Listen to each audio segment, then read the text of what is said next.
ಆಮೇಲೆ ಎಷ್ಟೋ ಯಂಗ್ಸ್ಟರ್ಸ್ಗಳು ಈ ಹ್ಯಾಬಿಟ್ಸ್ಗಳನ್ನ ಬೇಗ ಶುರು ಮಾಡ್ಕೊಂಡ್ಬಿಡ್ತಾರೆ. 10-12 ವರ್ಷ 13 ವರ್ಷದಿಂದ ಸ್ಮೋಕಿಂಗ್ ಶುರು ಮಾಡ್ತಾರೆ. ಇವೆಲ್ಲದನ್ನು ಓವರಾಲ್ ಪೀರಿಯಡ್ ಒಂದು 20-25 ವರ್ಷ ಬರೋದ್ರಲ್ಲಿ ಆರ್ಟರೀಸ್ ಎಲ್ಲ ನ್ಯಾರೋ ಆಗಿ ಹೋಗ್ಬಿಟ್ಟಿರುತ್ತೆ. ಎಷ್ಟೊಂದು ಜನ ಆಲ್ಕೋಹಾಲ್ ಕನ್ಸಂಪ್ಷನ್ಸ್ ಮಾಡ್ತಾರೆ. ಇದು ನಾವಾಗೇ ಮಾಡ್ಕೊಂಡಿರೋದ್ರಿಂದ ಈ ಇನ್ಸಿಡೆಂಟ್ಸ್ಗಳು ತುಂಬ ಜಾಸ್ತಿ ಆಗ್ತಾಯಿದೆ. ಅದ್ರ ಜೊತೆಗೆ ತುಂಬ ಸ್ಟ್ರೆಸ್ಗಳು. ನಾನು ಬರೀ ಇದು ಕೆಟ್ಟ ಚಟಗಳು ಮಾಡೋ ಹುಡುಗರು ಅಷ್ಟೇ ಹಿಂಗೆ ಆಗ್ತಾರೆ ಅಂತಲ್ಲ, ಈಗ ತುಂಬ ಅನ್ನೆಸೆಸರಿ ಸ್ಟ್ರೆಸ್ ತೊಗೊಳ್ಳೋದು, ತುಂಬ ಈಗ ರಾತ್ರಿ ಎಲ್ಲ ನಿದ್ದೆಗೆಟ್ಟು ಓದೋದು, ಸುಮ್ಮನೆ ಟೆನ್ಷನ್ ಮಾಡಿಕೊಂಡು ಆ ಎಕ್ಸಾಮ್ ಕ್ರ್ಯಾಕ್ ಮಾಡ್ತೀನಿ, ಈ ಎಕ್ಸಾಮ್ ಕ್ರ್ಯಾಕ್ ಮಾಡ್ತೀನಿ ಅಂತ ಹೇಳಿಬಿಟ್ಟು ಅದ್ರ ಹಿಂದೆ ಒಂಥರ ತುಂಬ ಸ್ಟ್ರೆಸ್ಫುಲ್. ಎಕ್ಸಾಮ್ ಕ್ರ್ಯಾಕ್ ಮಾಡೋದು ಅಥವಾ ನಿದ್ದೆಗೆಟ್ಟು ಓದಿದರೆ ಮಾತ್ರ ಆಗಲ್ಲ.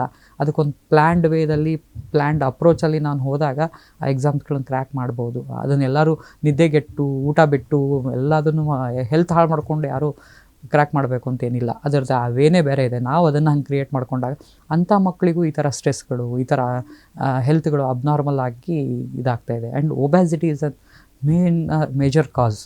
ಸೊ ಈಗಿನ ಮಕ್ಕಳು ನೋಡಿದರೆ ಒಬ್ಯಾಸಿಟಿ ಸಿಕ್ಕಾಬಿಟ್ಟೆ. ನೀವು 10-15 ವರ್ಷದಲ್ಲಿ 60-65-70 kg ಮಕ್ಕಳನ್ನ ನಾವು ನೋಡ್ತಾ ಇದ್ದೀವಿ. ಆ್ಯಂಡ್ ಎಲ್ಲವೂ ಸ್ಕೂಲಲ್ಲಿ ನೋಡಿದ್ರೆ ಬಬ್ಲಿ ಮಕ್ಕಳುಗಳೇ. ಸೊ ಅದು ಒಂದು ನಾವು ಪೇರೆಂಟ್ಸ್ಗಳು ಅದ್ರ ಬಗ್ಗೆ ಲಕ್ಷ್ಯ ಕೊಡಬೇಕು. ಮಕ್ಕಳಿಗೆ ಯಾವ ಥರ ಫುಡ್ ಕೊಡಬೇಕು, ಸೊ ಯಾವುದನ್ನು ಕೊಟ್ಟರೆ ಒಳ್ಳೆಯದು. ಸೊ ಅದನ್ನು ಸ್ವಲ್ಪ ಥಿಂಕ್ ಮಾಡಿ ಅವರಿಗೆ ಒಂದು ಹೆಲ್ದಿ ಫುಡ್ಗಳನ್ನು, ಫಿಸಿಕಲ್ ಆ್ಯಕ್ಟಿವಿಟಿಗಳನ್ನು, ಸ್ವಲ್ಪ ಯೋಗ, ಮೆಡಿಟೇಷನ್ಸ್ಗಳು ಆ ಥರ ಒಂದು ಸ್ಲೋಲಿ ಇಂಪ್ಲಿಮೆಂಟ್ ಮಾಡೋದ್ರಿಂದ ಈ ಪ್ರೀ ಮ್ಯಾಚ್ಯೂರ್ ಕಾರ್ಡಿಯಾಕ್ ಡೆತ್ಸ್ಗಳೇನಿದೆಯಲ್ಲ ಅದನ್ನು ಪ್ರಿವೆಂಟ್ ಮಾಡ್ಬೋದು ಅಂತ ಹೇಳ್ಬೋದು.